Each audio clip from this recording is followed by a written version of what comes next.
I like the Lonesome Pine Specials a lot. I think that it's real. The music that they present here is real eclectic, and I've learned an awful lot about a lot of different kinds of music just coming to the different shows. I've been exposed to more different kinds of music here than I've ever been exposed to in my life, and I've ended up seeking out some different artists and some different kinds of music because of the things that I've learned here.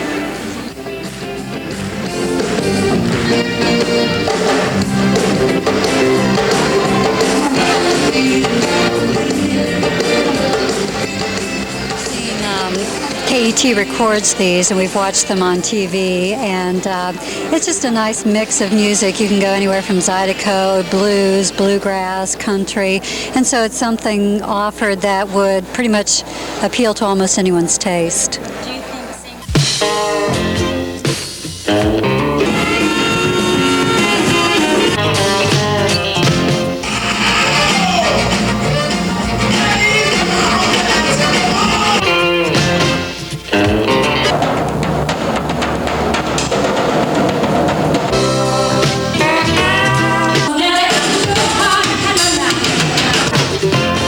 The Lonesome Pine Specials presents American originals in music. 10 shows in 12 days is a process that I don't think goes on in television anywhere in the country. I don't know anybody that does that many different shows in a condensed period of time.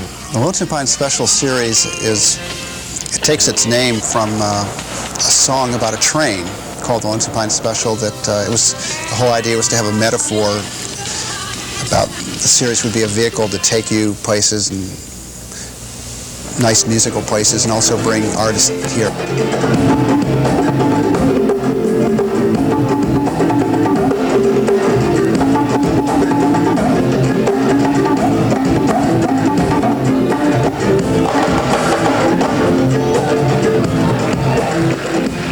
The Lonesome Pine Specials have been around as long as the Baumhard Theater has been around. We were the first concert open to the public ever to happen in this hall, and so it's been our home from the very first night that the doors were open here in the theater. And it's a wonderful hall, 620 seats, and not a bad seat in the whole house. The one thing that I think is really unique about the Lonesome Pine Specials is I don't think anything like this is happening anywhere else in the country. First of all, the Baumhard Theater is a fabulous place to shoot in because of the way that the audience is raked, the size of the stage that kind of forces the bands to get a little bit closer together so that you can get them in a TV picture. The way that the floor is shaped up so that we can bring in cranes and dollies, place our cameras on tripods wherever we want to go. That's a wonderful facility. One of the things I learned and was almost overwhelmed with was how complicated it is to put an artist on television. We can have an artist on the stage and just do an incredible show. It can look wonderful and sound wonderful, but that by no means means that it looks wonderful and sounds wonderful on television. There's so many hands and brains and talents and personalities that the art has to pass through before it becomes a television show.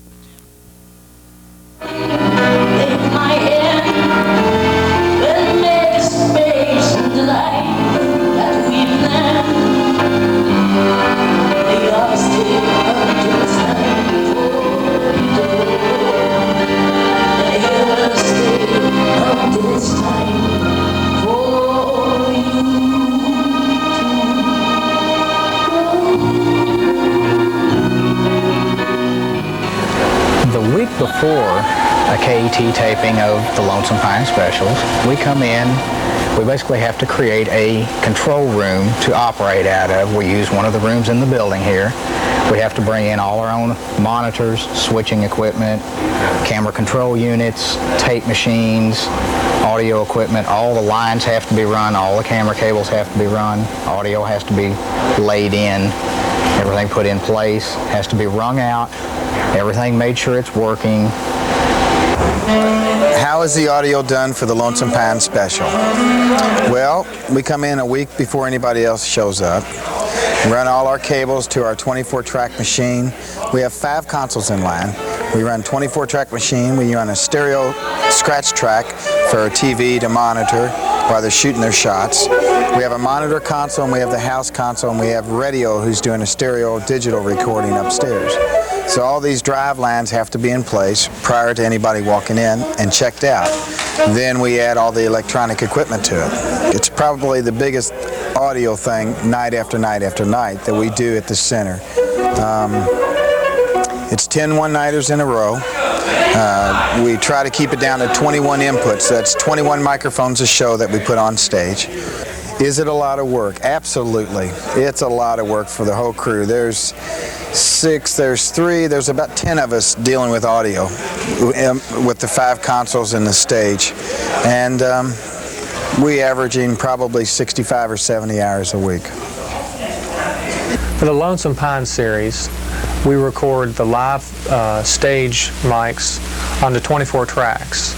And what we do with that is we give the control room people that are doing the directing and the lighting and all the cues like that, we give them a live mix, kind of a rough mix it's called. For our purposes in audio, we'll record each track, each microphone onto a track, and then later mix it down, add effects such as reverb or delays or various things like that. And we'll mix these 24 tracks down to 2 tracks. That'll be our master. And then what we'll do is match that with the videotape that has been edited, because what we're doing right now when we do the shows live is we're kind of getting the pieces down on tape, on video and audio tape, and later we put it back together. So our job is to get the best signal we can down on the tape, clean. When I do a sound check, yes, we do microphone.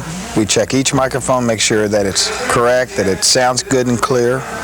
We check each instrument. We check any direct boxes or any kind of amps for buzzes or anything to make sure that the 24 track gets as clean a recording laid down on tape that they can possibly have and take back to the studio and mix down. And that's the bottom line, a real good 24 track recording of every group that comes in here.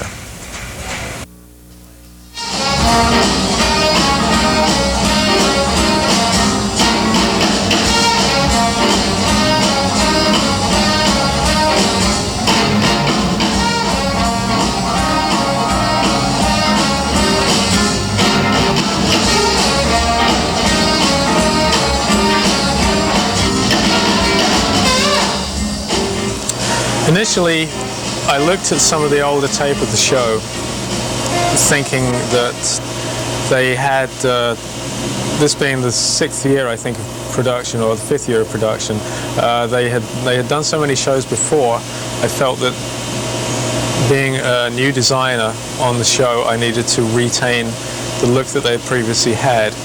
That was my initial approach, so I started by looking at videotape of the show, and then I abandoned that idea because I felt that it would just be much easier for me to do it my own way, and it would be my own personal touch on the show rather than trying to emulate a previous designer's work. There were certain aspects of the show that had to remain. The signature look of the glamour lights on the stage, the descending stacks of colored lights that we have on the side of the stage, that remained, and other things that I wasn't going to change. But basically, having looked at the venue and assessed what I felt the show needed, I went ahead and prepared my own lighting design based on my own feelings of the show and the feelings I got from talking with the directors and producers. Simon has a lot more, I mean, he's more like into rock and roll and, hey, let's make this thing, you know, rock a little bit, where Tony was a little bit more subtle. Simon's more into it, and Simon has a good time doing it, you know. To design a show in this theatre, for this particular show, the producers secure theatre with the full use of the lighting equipment available. Therefore, the design was predicated mainly on an inventory of the equipment available in the theatre. So while what I've used for the show isn't probably what I would choose to do if I had a free hand just to go out and rent the equipment myself, I've designed the show around the equipment available and hopefully made the best use of each instrument, greatest amount of flexibility, and I don't know, hopefully the best look too. We use a variety of different types of lamps. We have probably, a good 300 lamps on the stage, and every show we probably add at least 2 or 3 more, and that builds up in a 2-week period. We have, like I said, we have a variety, anywhere from little twinkle lights, dozens of little twinkle lights, to mini tents, to beam projectors, and much, much more. We have a variety of different colors, and each show we change it constantly. It looks probably like we don't do very much on camera, but there is definitely a different look to each show. That's my intention, is to try and make each show visually different in its own right. So the shows, while they're fairly low key and they're good fun to do, there's a lot of work involved in it. It takes time.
My time in preparation usually is spent back in Los Angeles listening and preparing music. Once I'm here, I already know the stage. I know where the cameras basically are going to be, so it's a process of there's not that much time actually spent here beforehand. This time I was here for 4 or 5 days. That's the most I've ever been here before. What I try to do when I shoot a stage show on television is I try to select the things that, in my imagination, the audience is focusing on while they're watching the show from the stage. Now, obviously, they're sitting there seeing a wide thing of the stage, and they're seeing the band sitting down there. But as they watch, and the clarinet takes its solo, or the girls come back and start singing unison, they start forming little pictures, emotional pictures of their mind of what they're connecting to on stage. So as a director, what I'm trying to do is read the audience's mind, because the audience is the audience no matter whether they're at home or whether they're at the stage. They're still confronting the same music. So I try to read their mind and say, I really want to see the clarinet now. And then the singers start to sing, and I want to see all the singers.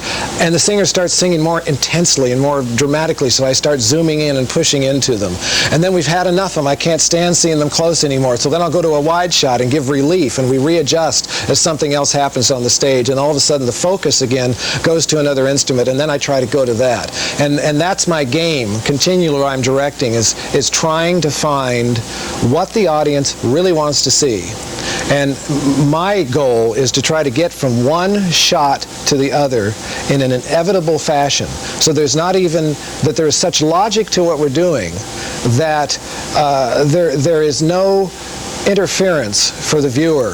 That when you go from a shot of the clarinet to the girls, your audience says, he doesn't say, well, why'd you go there? You just go, oh, well, of course. You know, it's time to see that. There was a wonderful quote that Leonard Bernstein said many years ago that was on a record that really influenced me in this area.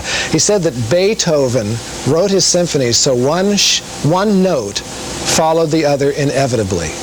Each thing he did, when he came to each note and each phrase of his symphonies, he would say, well, of course, because it's so perfect. And that was always my feeling about as a director, that when I cover these things, I want to go from one shot to the other inevitably, so that everybody would say, why, of course. Well, most of the time in the control room, we're just trying to adjust to what's being presented to us on stage. Lighting director sits over here. The switcher is where I am now. I sit behind myself. Next to me is an assistant director. There's audio people back here, videotape people there. People that run the cameras and make sure that the color and the balance is all right are over there. Everybody has a job to do. So during rehearsal, we basically we try to discover our problems. I try to figure out if all my cameras in the right position. The cameramen try to see if they're getting their angles. We talk to the stage manager, say, you got to move this mic, you got to have the drummer come forward, could you put the bass player up on a riser? We got all those kinds of problems solved. The video people find they have one camera that's green, another one that's soft. They have to work with their electronics. Audio guys trying to open up his mics and see what's on, what isn't. The assistant director is trying to get all the communication together where she has organized all the songs to tell where the solos are, where they aren't, and during the rehearsal she goes through all the songs to make sure everything's correct, because as I mentioned before, there's nothing more embarrassing than punch up the piano when it's a banjo solo. So it's mainly a discovery process, which is the same as in theater. Rehearsal is a discovery process. All you try to find out in rehearsal in any situation is what works and what doesn't work, and eliminate what doesn't. The staff that's been doing this show, especially the camera operators, have been at this thing for 5 years. And the skills that they've developed on the crane moves and on the dolly moves and on the speed of the zooms and the things that we try to do where we try to get this perfection that we go for, they're so skilled at it now that things will happen on stage where a single artist is singing and they'll walk over to the right to stand next to the sax, and we don't even have to think about how to do that. We just, camera 4 just automatically shifts to the right, the crane goes up in the air, camera 2 goes over, and we just adjust to that stuff. So I think that the wonderful thing we have here is a very technically magnificent situation with the facilities and the equipment, and then the wonderful situation of all these people who obviously enjoy doing this show, being able to come here for 2 weeks and have the wonderful pleasure of doing their thing.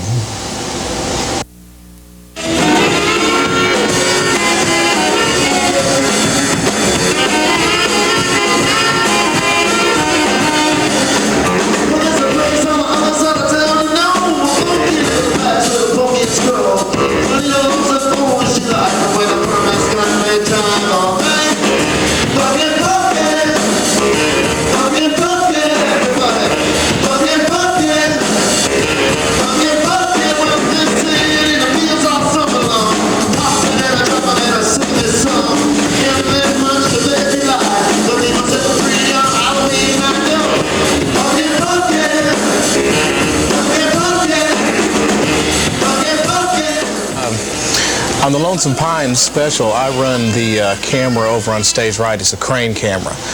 It's an Airy Cine jib. It has an operator on one end who swings me around, and I'm on the other sitting on a chair. We have a camera with a studio configuration, which is a big viewfinder.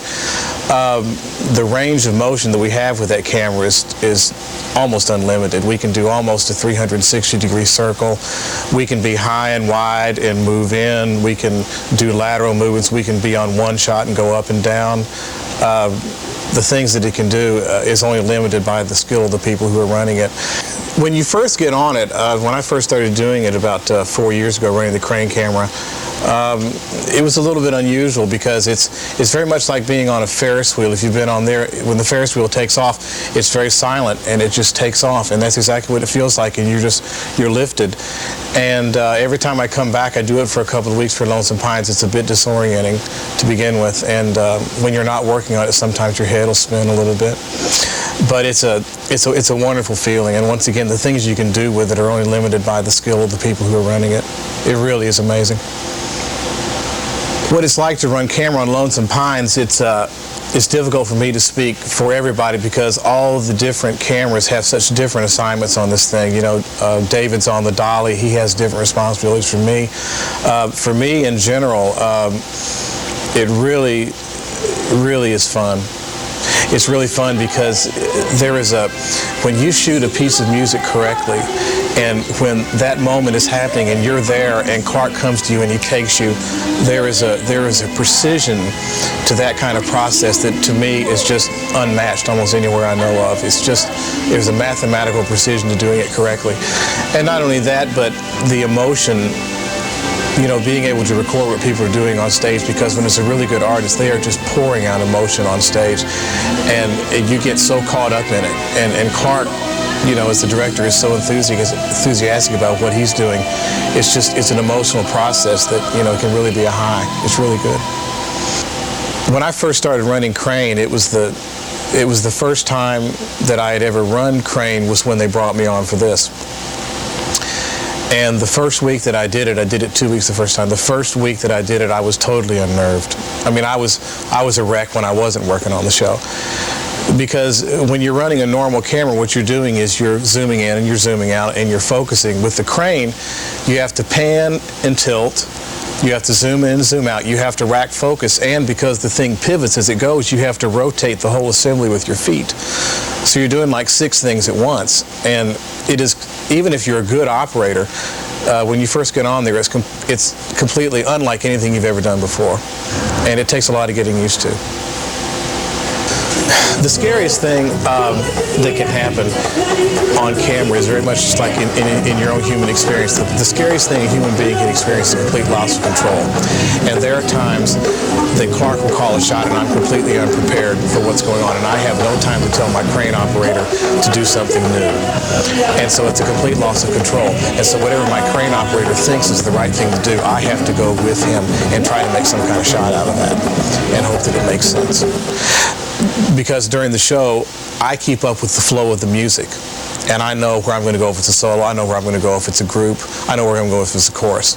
But my crane operator never does. He's only listening for my commands. So if all of a sudden it's the crane operator's judgment call, he doesn't always go to the right spot. That's not his fault. He has been trained to follow me. That's the way it really works.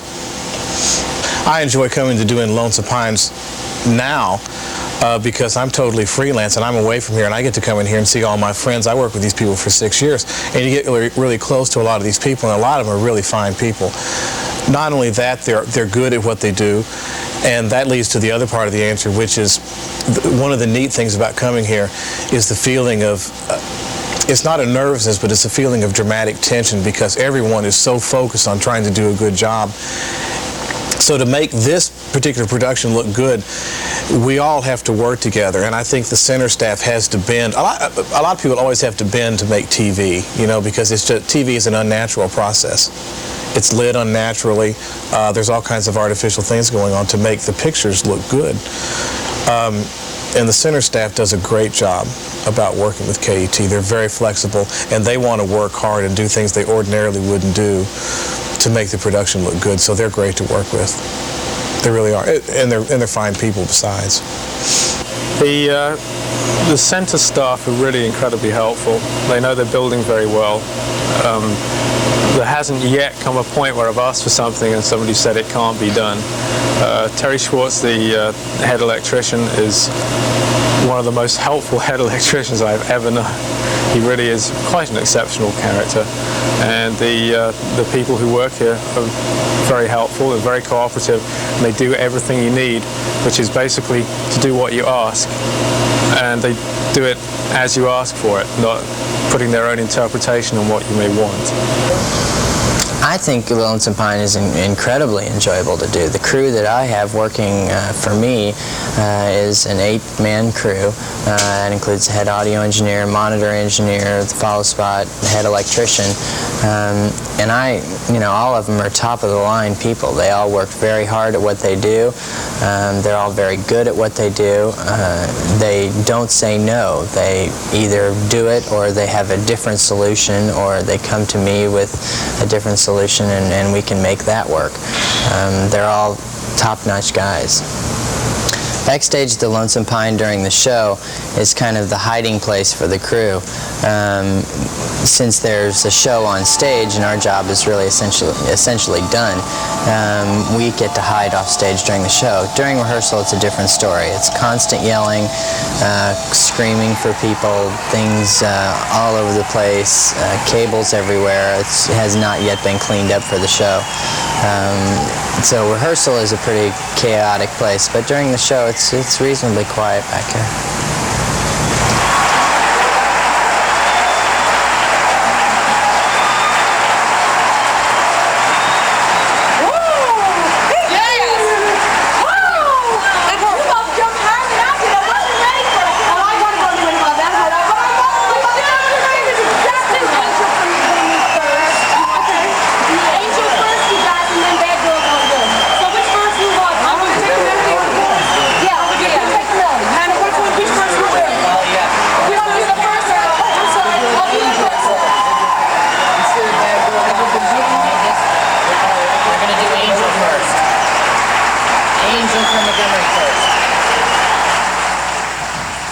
Basically, I'm in charge overall of the series from the production end of it. I'm production manager, technical director, as well as stage manager.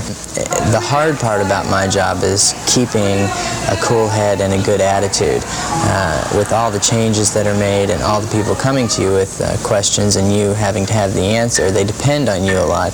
And you can get a bad attitude at times. You could get upset with them for no reason after you'd been answering the same question to 5 different people or the same person all day long. So keeping your cool and keeping a good attitude is the hard part about my job, as well as keeping up with all the changes throughout the day. The songs the band is doing, they change the numbers, they rearrange them, where certain things are going to go on stage.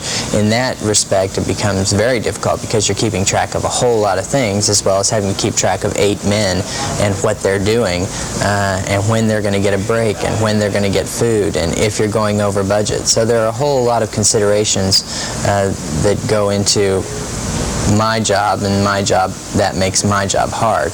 But I like doing that. It's a part of me. Some people are able to do it, some people aren't. Stage management can be a very hair-pulling experience for some people. Other people can deal with it really well. Our day begins usually around 9 a.m. At 9 a.m. we come in, look at the stage chart for that day, decide where the band is going to be on stage, where different acts are going to play, things like that. That includes the lighting designer, 2 electricians, the monitor engineer, head audio engineer, and myself, and the deck audio engineer. At 10 o'clock, the band walks in the door. We change things, make it right for the band. Then we have until 12:30 to get the band sound checked, and then we take a break usually. Sometimes that does not happen. Often that does not happen. 1:30 we do a full TV run through, meaning we rehearse every single number for TV. At 3:30 we, if we're finished, theoretically we finish at 3:30. If we do not finish, we go over into whatever, but then we get a break after the TV rehearsal, and then we come back and do a 7:30 show. The show ends 9:30, 10 o'clock, the band goes out the door. We try to get home by 11 o'clock or so, and we're back in at 9 a.m. the next morning. My basic background is theater. I haven't worked that much in television, except when I do the Lonesome Pine series, and I've done a couple other things with TV, but nothing this big. Being a theater person is a very different than being a TV person. We're used to blackouts and completely getting off the stage and having to work very quietly and very methodically and very organized. Theater people are very organized in how they put their show together. TV people are not. It's mass chaos for a long period of time until the show goes up. So dealing as a theater person, I have to change some of my attitudes for 2 weeks to deal with the TV people and realize that I'm doing this special for TV and not for the theater effect. And that's kind of difficult because I do all this theater and I don't do a lot of TV.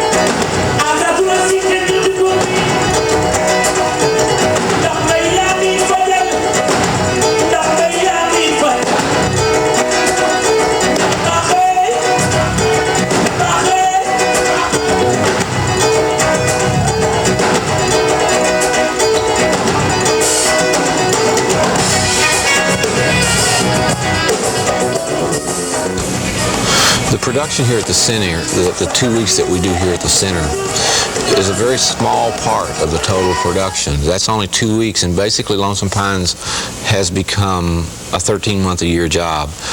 Dick, I'm sure, starts on it in January trying to get talent for it.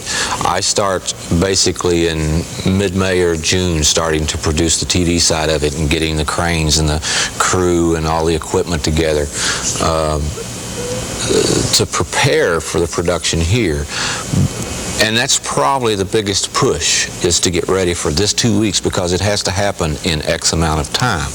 But beyond that, there is so much that happens that to prepare the program for air. For example, as soon as we get back from the production, I have 2 weeks scheduled to dub all of the tapes that we've shot here to another format, so that we can look at it and not waste money that it costs in a big edit suite.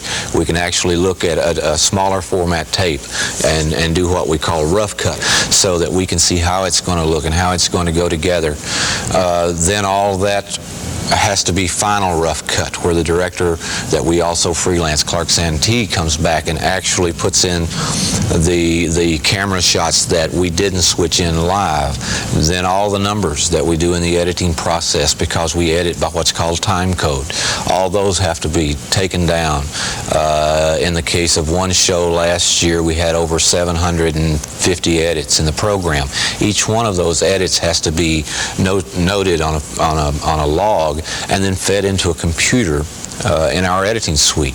The actual editing process takes 10 weeks of editing the program. So the actual production is only a small part. Although it's probably the most glamorous part of it, it's only a small part of what we have to do to complete Lonesome Pines, to get it to the people that watch. Lonesome Pines is one of the better things that I've ever done. So yes, from year to year, I look forward to it. We've been doing Lonesome Pines now for 5 years, and it never gets old. Part of it's because of the difference in talent that we have. Part of it is working with a center. Part of it's doing a remote production where we're physically out of our plant doing something on the road. Part of it is the crews that I work with. Most of it is doing something very gratifying, and as long as you stay in a particular job, you like to put your name on something good that you've done. Lonesome Pines is good.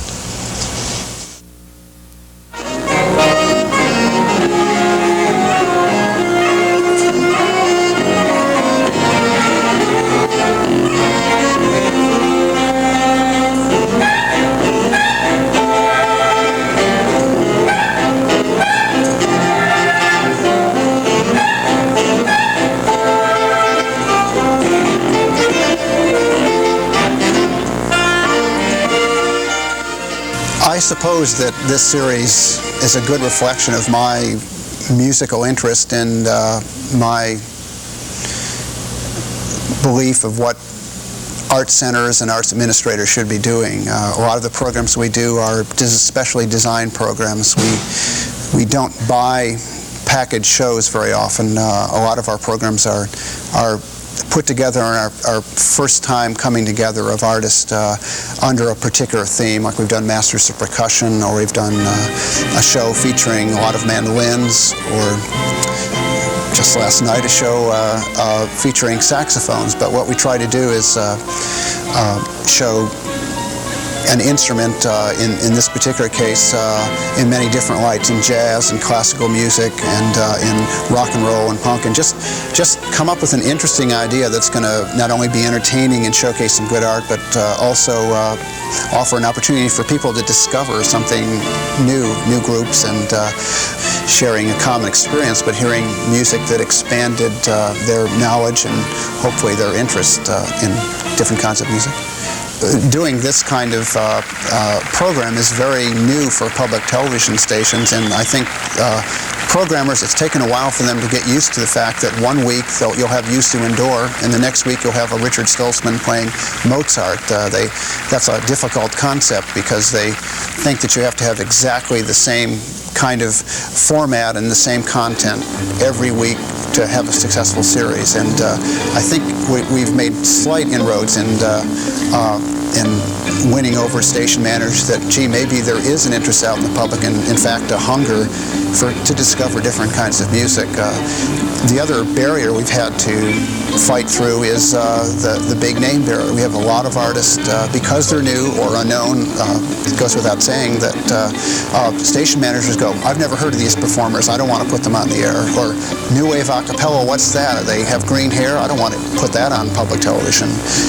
Meanwhile, of course, they're running Lawrence Welk in the old black and white format because apparently it's a good fundraiser for them or something. I don't know, there's an audience out there, and that's fine with me, but it's highly ironic to have to fight to get American art forms on public television, and I think we're starting to win that battle.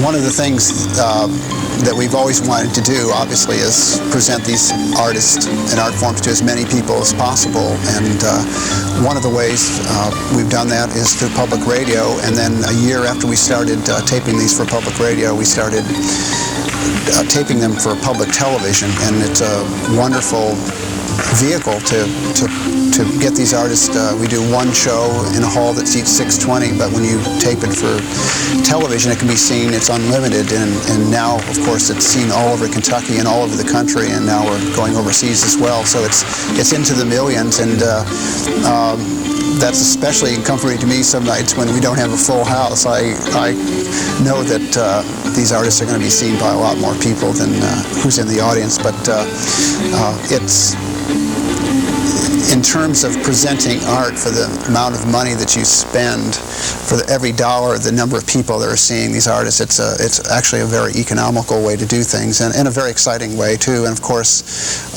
being on public television, it's free to everyone. There's no charge involved. You just have to have a television. The response for Lonesome Pines usually is very good. We have a viewer response line at KET where people are asked to call in their views on a program they've just seen. Almost 9 out of 10 people give us glowing reports about what we're doing, what they saw, how they liked it.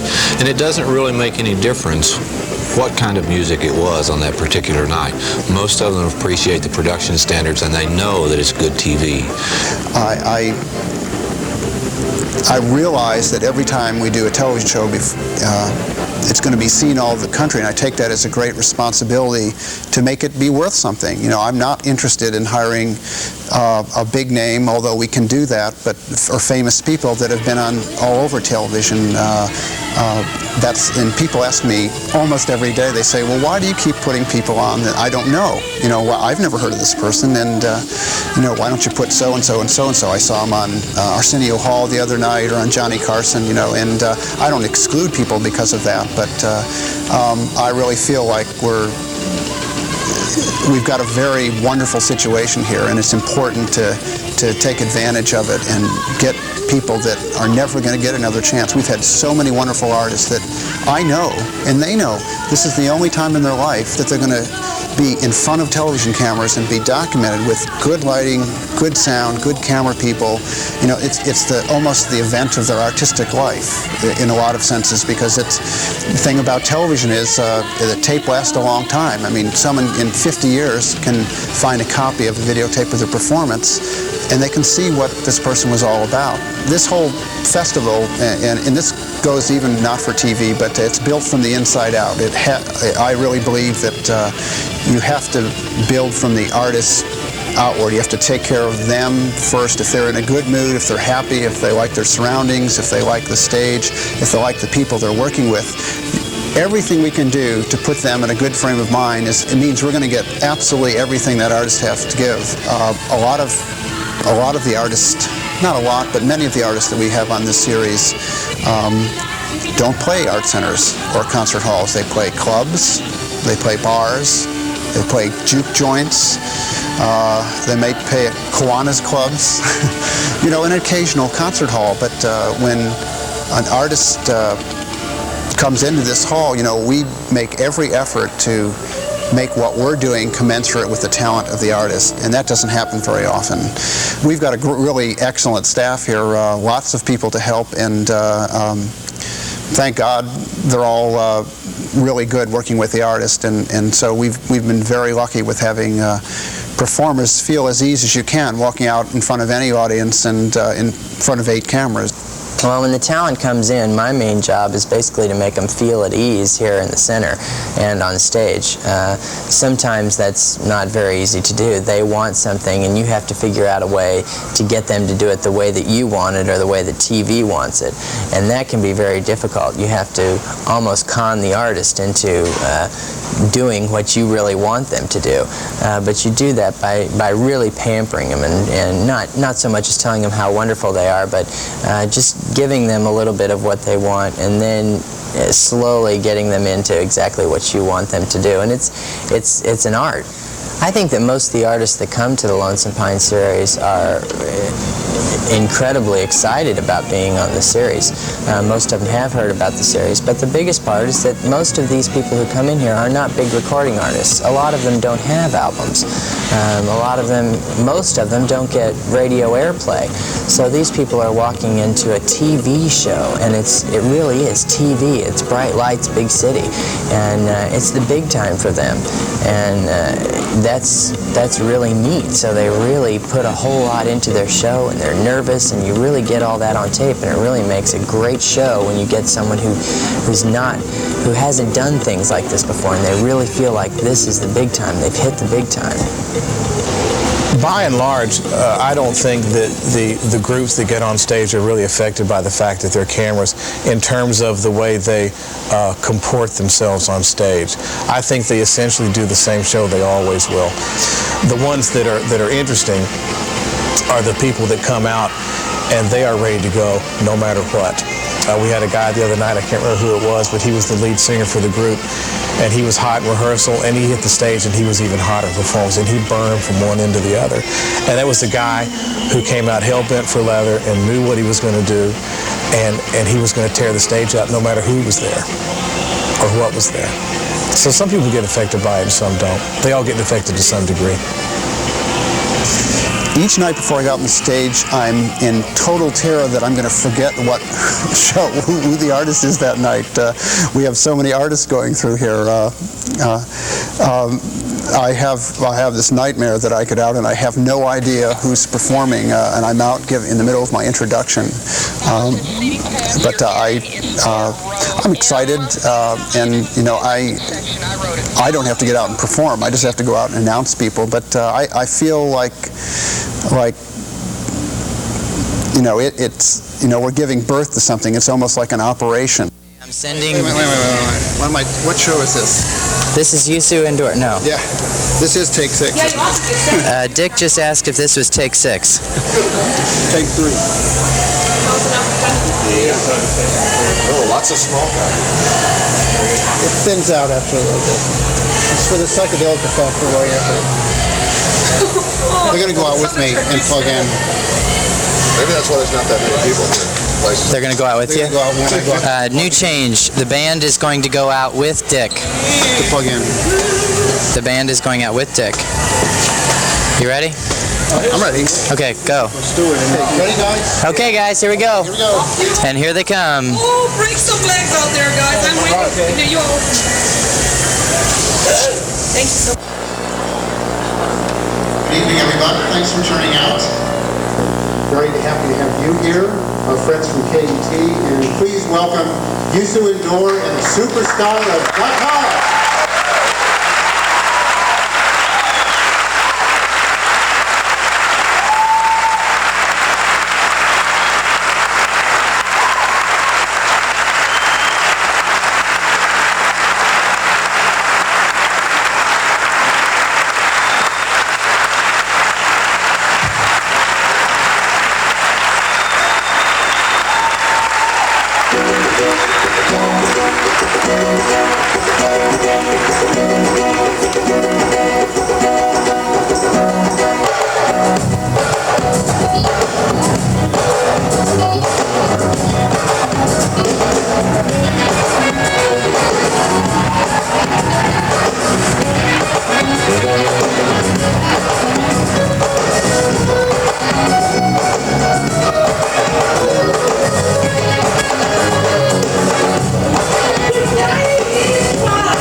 Well, I'm in a very schizophrenic situation during the television tapings because we're here to make television, but at the same time we're presenting a live concert that people are paying money to buy a ticket and come and see a live show. Now, they certainly know that there's television taping going on. But sometimes when you're doing TV, you have to stop for a little bit, or there's cameras going in a certain way, and it can be distracting to some people. There's a lot more light going on, and there have been some people that have had a little difficulty about all the equipment and all the lights, and lights might be shining their eyes or something, but it's been very minor. I mean, the overall, I think people realize that we're putting 10 wonderful concerts on in the space of 2 weeks in a time of the year in this area that traditionally there's very little music and art going on in the summer, and it's because we're taping television. And there's also a growing sense that sense of pride, I think, that a national television program is coming out of the state of Kentucky. The Lonesome Pine Special is a bit special, actually. It's a very low-key atmosphere. It's a family. It's a family of people working together. Most of the people have been working on the show since it started, and they've seen it evolve. And I get the impression that everybody who works on the show is very proud of the product. I suspect that there is a degree of people wishing to show that Kentucky can produce something that's a very good product. My main forte is audio, and it's an audio show regardless of what anybody else says. It's definitely an audio show, and it's a little work, you know, and the more work, the more satisfaction you get out of it, and it's one of the finest things we do here at the center. Like I said previous, it's a good show. Come see it.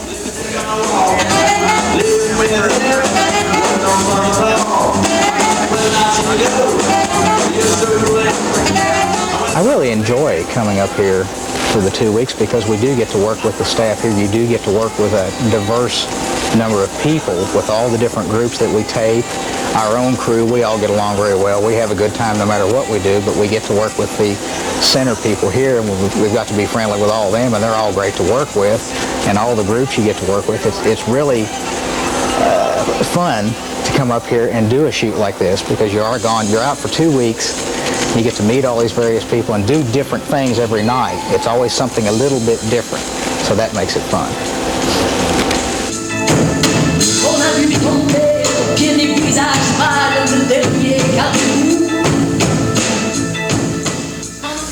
One of the things that the whole audio group enjoys is working with the different types of groups.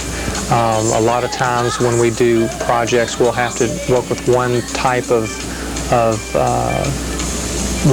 music, say bluegrass music, for a week. And you get kind of tired of things like that after a while. The nice thing about the Lonesome Pine Special is that every night there's a different type of group and a different type of music. One night it might be New Orleans type music, Cajun music. The next night it might be Irish music. And the different types of instruments and the different challenges that they pose as far as miking them and getting the best sound, that's a lot of fun for us. It creates a lot of headaches at times, but we really have a good time with that challenge, and it exposes us to some really good situations that we normally don't get exposed to. Sweeter one, beneath the Dixie sun, news is spread all about our wedding. Me, I've been doing it for what, 5 years now. Hey, I'm into it. I can't wait till next year. It's a good time, man. And plus, besides that, it gives me an opportunity to have some credits behind me. My heart keeps singing, Dinah, is there anyone fine? Well, I like to do the Lonesome Pine Specials mainly because the challenge of doing a different show every night. plus the fact that I just love to do music. This is what I've done all my life. This is the thing that's most important to me. And to be able to find a situation that gives me the opportunity to do what I love to do is wonderful. And the fact that I can do it for 10 days is even more wonderful.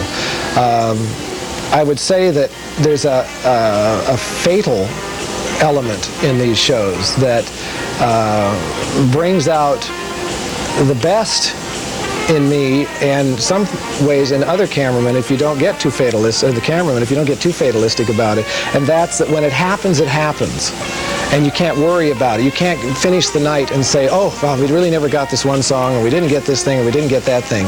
That when that show goes up there, you shoot it, and what happens is what happened. It goes down on tape, and that's the way, as long as that tape is played for history, that's what people are going to see. And the next day, you just remove that show from your mind and you go on to the next. And there's an excitement about engaging something so intensely and then just washing your mind of it and coming with a clear head and coming back and engaging again. That's a very exciting thing to do for anybody who loves music or a large variety of music.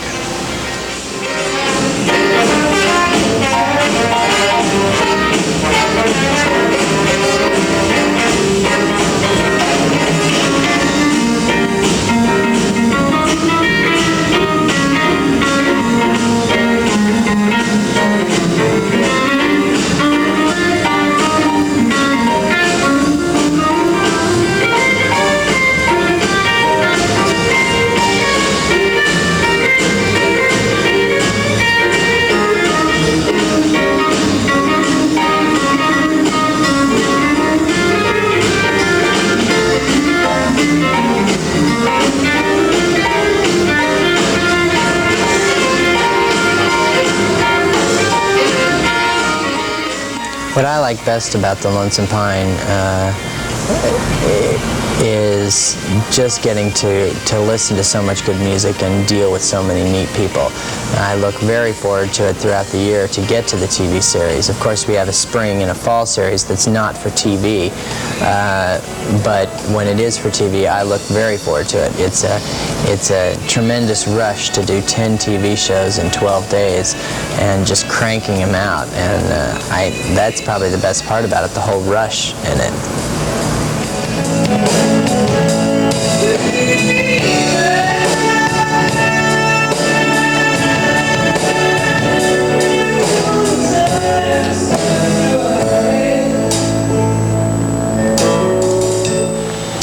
What I get out of the Lonesome Pines is the fact that, like Clark, I really love music. I grew up with music. My two sisters sang, you know, and music has always been a part of my life. And two of my greatest loves in life are music and what I can do visually. And whenever I can shoot music here or in other situations, to me, it's the perfect marriage of my two great loves, which is what I can do visually with my eyes and listening to music. It's the best combination that I can come up with. And that's what I get out of Lonesome Pines. And not only that, but the variety of people they bring in here. I mean, you know, Dick has just a complete palette of artists and different people that he brings in here, and it's like Clark said, it's just a different thing every night. It's a total reset every day. And so also it's a great challenge that way, because like as far as the crane is concerned, every day we have new points in thin midair that we're supposed to hit at the end of a move, and it keeps you awake.